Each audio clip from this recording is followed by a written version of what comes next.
Хора, съм X за Multiplayer XX. Днес ще играем на Need for Speed Underground 2 Demo. Няма да се състезаваме, ще се разхождаме и тук ще ви кажа някакви настройки за играта. Enter, давате и започвате. Нали? Чаквате. Виж, започнете се една зелена бричка, се и тая, тук. Може да си я звъните. Аз ще си я звъня, не искам с тая бричка. Нали тук само Nissan. Нещо са бъгна, чайте малко. Ентера биде баца. Трябва малко да го утрино. Клавиатурата там нещо не е наред. Наред. Аз ще използвам мишката. Ще избирай тая. Нали? Time. Yes.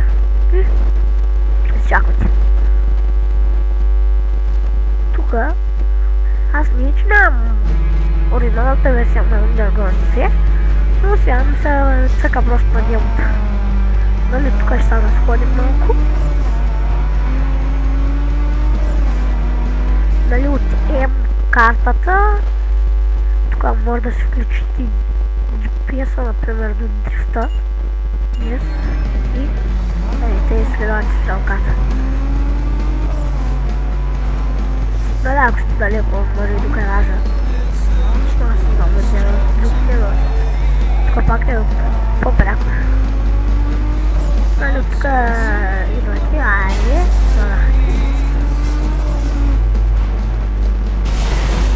тук като ми случи, но да дрифтвате. За мен не са дрифтува, някои хора викат, че тук е много трудно. Изобщо не е трудно. Не тя залъчета тук. Даже някои хора не знаят как се излиза тая игра. Например, един мой приятел. Не знае как се излиза тая игра.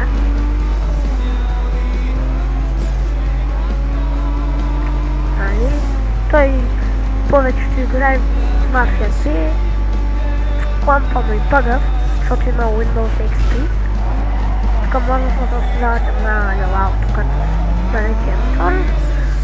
Alt пускате Nitro, като спрете като натискате Alt. Излиза, няма значение от кой Alt. Нали? Просто трябва да схождате. Нали, карате тук. После другия епизод ще се състезавам, но не съм много сигурен дали мога да ги видя. Тук на нас се блъскам, защото да се блъскам просто тук. Нали, предния клип да го качи, защото имаш някакъв провал. Нещо са провали. И съм снимал на малък екран и на голям. И затова. Нали, видите, ако духам микрофона, обаче обичам да духам някакъв микрофон. Така, от тап отварят съобщенията. Escape изминавате от тях. Нали, то аз не ги знам много. Настройките на Need for Speed. Аз сега почнах да играя. И тук може да се върнете където сте почнали, нали? Ако искате да може да се състезате от тук. Може да предизвикате някой, например, ето по този начин. Нали, доближавате се до него, там горе, където има съобщенията, където излизат, там горе излиза една кола, давате Enter и почват да се състезавате. Това беше от мен за днес. Коментирайте, оценявайте и се абонирайте и ще се видим след секунда. Айде!